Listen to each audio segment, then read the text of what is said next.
E aí, cara, beleza? Lembra como era a vida antes das redes sociais? A bateria social. No dia 3 de abril de 1973, um homem chamado Martin Cooper fez a primeira chamada de celular da história no meio de uma rua em Nova York. Ele não sabia, mas naquele exato segundo, a privacidade humana tinha acabado para sempre. Antes daquele instante, se você saísse de casa, você estava inacessível. O mundo não podia te cobrar, te julgar ou te exigir respostas em tempo real. Você pertencia apenas ao espaço onde seus pés pisavam. Hoje, estar invisível virou um ato de rebeldia. O celular não te deu conexão. Ele te tirou a chance de sumir. A juventude dos anos 80 e 90 viveu o último período da história humana onde o tédio era obrigatório. Se você ficasse preso num ponto de ônibus sob chuva, a única opção era olhar para os lados, observar rostos, inventar conversas ou encarar o nada. O cérebro não tinha uma válvula de escape instantânea de dopamina no bolso. Para encontrar um amigo, a mecânica exigia um pacto de honra. O compromisso era marcado dias antes na porta da escola ou por um telefone fixo conectado à parede da sala. Se o horário combinado fosse 15h na praça, você precisava estar lá às 15h. Não existia mensagem no meio do caminho dizendo "atrasei 10 minutos". Não existia a opção de cancelar o plano em cima da hora com um texto frio. O atraso gerava ansiedade real. A pontualidade era a moeda da consideração. A ausência do celular exigia que a memória humana funcionasse em sua capacidade máxima. As pessoas decoravam dezenas de números de telefone com 7 ou 8 dígitos, caminhos completos entre bairros sem auxílio de GPS e datas de aniversário de todos os familiares. O conhecimento era armazenado internamente. Quando uma discussão surgia numa mesa de bar sobre quem havia dirigido determinado filme ou em que ano ocorreu um fato histórico, a dúvida persistia por dias. O debate durava horas, porque ninguém podia sacar uma tela preta e encerrar o assunto em 3 segundos com uma busca. O mistério fazia parte da conversa. Nas festas e shows de música, a atmosfera era o único registro existente. As pessoas olhavam para o palco com os próprios olhos, não através de uma tela de 6 polegadas gravando um vídeo que jamais seria assistido novamente. Se você não estivesse presente em um evento, você simplesmente perdia o evento. Não havia transmissões ao vivo, histórias temporárias ou registros instantâneos. O momento acontecia, morria e virava apenas uma memória compartilhada entre aqueles que estavam na sala. O silêncio do mundo analógico foi substituído por uma vigilância voluntária.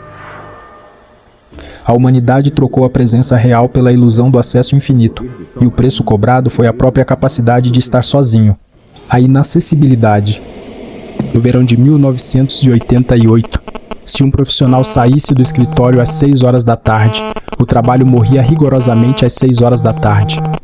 O chefe não tinha como enviar um e-mail urgente. O cliente não podia mandar uma mensagem de texto, e a empresa não conseguia exigir atenção fora do expediente. O portão de casa era uma muralha inquebrável. Hoje, o escritório habita o bolso de cada trabalhador, 24 horas por dia, 7 dias por semana. O celular destruiu o limite geográfico do dever. A arquitetura das casas e das cidades refletia essa separação. O telefone residencial ficava em um local central da casa, geralmente na sala ou no corredor. Ele pertencia à família, não ao indivíduo. Quando o aparelho tocava, o som ecoava pela casa e qualquer pessoa podia atender. Atender o telefone era um evento público. Não existia identificador de chamadas. Você só descobria quem estava do outro lado quando dizia alô. Essa falta de controle gerava um tipo de coragem social que desapareceu na modernidade. Para falar com a pessoa de quem gostava, um adolescente precisava ligar para o telefone fixo da casa dela, sabendo que o pai ou a mãe da pessoa poderiam atender. Era necessário vencer o medo, conversar com o adulto, pedir para chamar a filha e sustentar a vergonha. A comunicação exigia exposição direta e imediata. As viagens eram experiências de isolamento absoluto. Viajar para outro país ou estado significava cortar laços temporariamente com sua rotina. As cartas demoravam semanas para chegar. Os cartões postais eram enviados no início das férias e frequentemente chegavam à casa dos destinatários depois que o próprio viajante já tinha retornado. As fotos de uma viagem só eram reveladas dias ou semanas após o fim do passeio, dentro de rolos de filme de 12, 24 ou 36 poses. Cada foto custava dinheiro para ser comprada e revelada, o que exigia intenção. Não se tiravam 50 fotos da mesma refeição ou da mesma paisagem. Tirava-se uma única foto e esperava-se noites escuras para descobrir se a imagem havia ficado focada ou queimada. A imperfeição das fotos analógicas capturava a realidade sem filtros digitais. A sociedade operava sob o ritmo da espera. Ninguém esperava respostas imediatas porque a infraestrutura do mundo não permitia a rapidez. O tempo corria em uma velocidade adaptada à biologia humana, não à velocidade dos servidores de fibra óptica. A promessa do celular era libertar o ser humano das amarras do espaço físico, mas o resultado final foi a criação de uma coleira invisível. Ninguém mais está verdadeiramente fora de alcance. O fim do mistério. Em 1991, se você quisesse descobrir como chegar a um endereço desconhecido em uma grande cidade, você precisava comprar um mapa de papel do tamanho de uma mesa, abri-lo no capô do carro e decifrar nomes de ruas minúsculas. Se você errasse uma entrada, a única solução era encostar o veículo, baixar o vidro e falar com um estranho na calçada. O mundo exigia interação constante com desconhecidos para resolver problemas triviais. A navegação urbana era baseada em pontos de referência e na gentileza de terceiros. Vire à esquerda depois da padaria, siga direto até o posto de gasolina e pergunte pelo seu José. Essa era a instrução padrão. Isso forçava as pessoas a olharem para o ambiente, a lerem placas, a gravarem fachadas e a confiarem na comunidade local. Hoje, os aplicativos de navegação transformaram os motoristas em executores passivos de ordens de uma voz sintética. As pessoas cruzam cidades inteiras sem registrar uma única paisagem ou olhar para o rosto de ninguém. A busca pelo conhecimento exigia esforço físico real. Para fazer um trabalho escolar ou entender um fato histórico, era necessário ir até uma biblioteca pública, procurar gavetas cheias de fichas de papel catalogadas, localizar o livro certo nas estantes e folhear enciclopédias pesadas como a Barça ou a Britânica. A informação era valiosa porque custava tempo e deslocamento para ser adquirida. Hoje, a informação é infinita e instantânea, mas a capacidade de atenção da humanidade foi reduzida a poucos segundos. A facilidade de acesso destruiu o valor da descoberta. Quando tudo está a um clique de distância, nada é verdadeiramente saboreado. A cultura pop também dependia da espera. Para ouvir sua música favorita, você precisava ligar para a estação de rádio, fazer o pedido ao locutor e ficar com o gravador a postos, com os botões REC e Play pressionados juntos, esperando a música tocar para tentar gravá-la em uma fita cassete, sem que o locutor falasse por cima do intro. As fitas cassetes e os discos de vinil eram objetos físicos que você segurava, trocava com amigos e cuidava para não arranhar. O consumo de mídia era um ato ritualístico e coletivo. Toda a família se reunia ao redor do único aparelho de televisão da casa para assistir ao capítulo da novela ou ao filme do domingo à noite. Não existia a opção de pausar, voltar ou assistir quando quisesse. Se você perdesse o programa, o assunto morria. As instituições e governos promoveram a migração em massa para o ambiente digital alegando eficiência inquestionável. Ninguém perguntou se a mente humana estava preparada para a eliminação completa do tempo de espera. No processo de conectar todos os pontos do planeta, a tecnologia destruiu o charme do desconhecido. A incerteza foi erradicada, e com ela, a própria magia da exploração, a relação humana. No ano de 1994, quando duas pessoas sentavam em uma mesa de restaurante para almoçar, elas olhavam nos olhos uma da outra durante 100% do tempo. Não existia uma caixa de plástico retangular pousada ao lado do prato, vibrando a cada 2 minutos, reivindicando a atenção do indivíduo para eventos que aconteciam a milhares de quilômetros dali. A presença era absoluta. A validação social na era analógica dependia de ações reais na comunidade imediata. Para ser respeitado ou querido, você precisava ser bom no seu trabalho, um bom vizinho, um bom amigo ou alguém agradável de se conviver pessoalmente.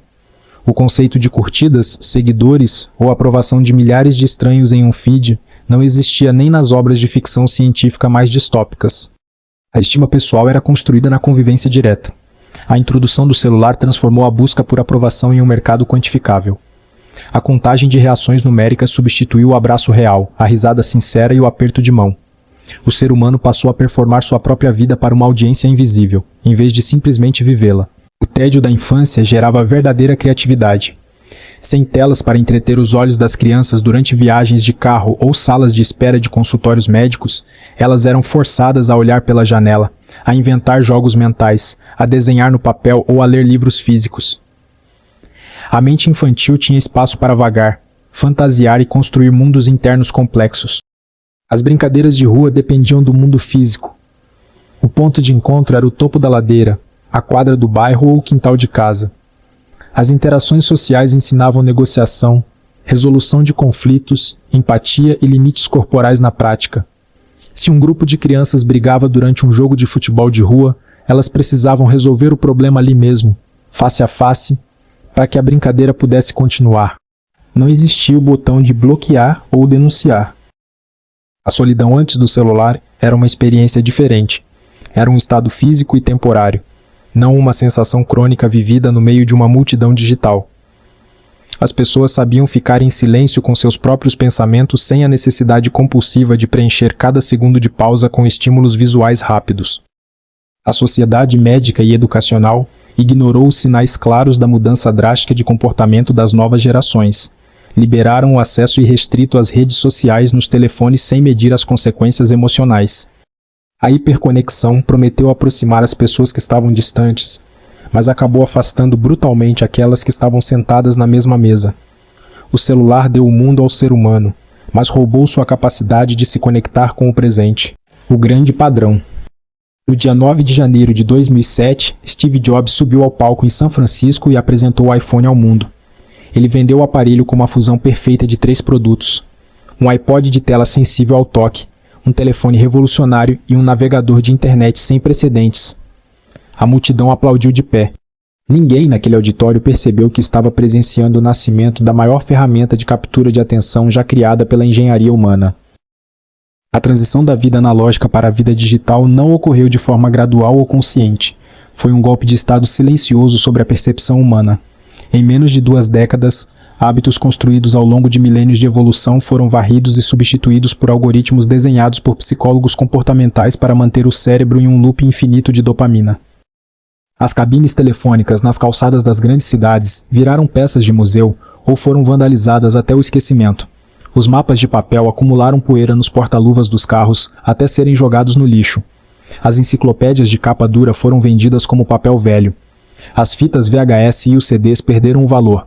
Com eles foi embora também uma forma inteira de estruturar a mente humana. A perda da capacidade de reflexão profunda é a maior cicatriz dessa transição. A leitura de um livro longo sem interrupções virou um desafio doloroso para a maioria das pessoas modernas.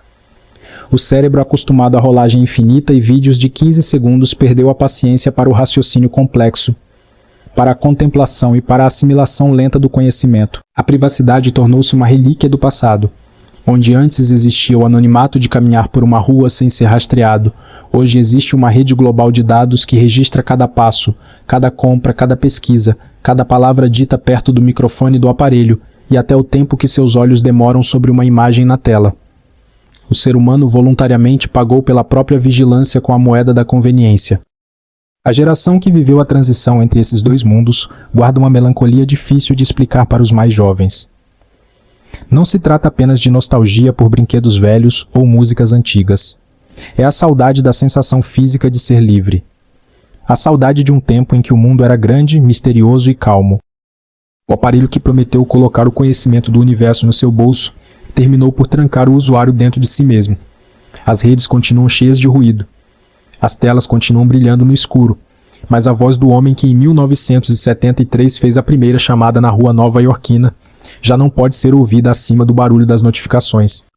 O celular uniu a humanidade em uma única rede, mas matou para sempre o mundo em que nós costumávamos ser verdadeiramente livres. Você percebeu o quanto a sua atenção e a sua liberdade foram tomadas? Se você assistiu a este documentário até o final, você já entendeu o problema. Agora precisa da estrutura para retomar o controle. Eu escrevi o Consciência Digital, um manual prático de 7 dias que une neurociência, filosofia clássica e vigilância mental para reprogramar sua relação com o celular e resgatar seu foco de volta. Baixe o método de 7 dias e retome a sua vida comum. O link está na descrição desse vídeo.